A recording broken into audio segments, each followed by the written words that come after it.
તો અમદાવાદ કોંગ્રેસ શહેર મહિલા મોરચાના પ્રમુખ ઝીલ શાહની વાયરલ ઓડિયો ક્લિપને લઈ અને વિવાદ ઊભો થયો છે। ઝીલ શાહે આ મુદ્દે પ્રતિક્રિયા આપતા જણાવ્યું કે કાર્યકરના ઘરે જઈ અને મારામારીના આરોપો સાવ ખોટા છે અને સીસીટીવી ફૂટેજમાં પણ આવી કોઈ ઘટના દેખાતી નથી। તેમણે આ ઘટનાને આગામી કોર્પોરેશન ચૂંટણીને ધ્યાને રાખી અને રાજકીય ઉદ્દેશ્યથી ઊભો કરાયેલો ખોટો મુદ્દો ગણાવ્યો।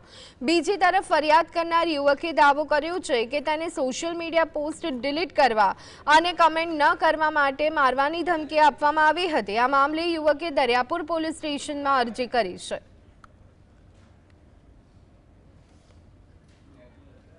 कोई तथ्य नहीं कारण के पास कंईक सीसीटीवी फूटेज है एमां पण मैं क्या कोई हाथ चालाकी के मारामारी करेली नहीं देखाती अने जे मुद्दो है ए मुद्दो ना उपजी शक्यो तेना माटे आ व्याज वटावनो जे खोटी रीते उपजायेलो मुद्दो ए उपजाववामां आव्यो छे अने एमां मीडियानो सहारो लेवामां आव्यो छे।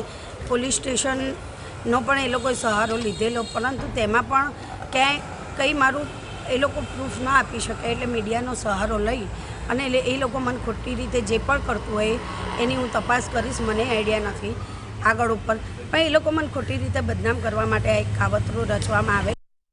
સાથે સંકળાયેલો છું।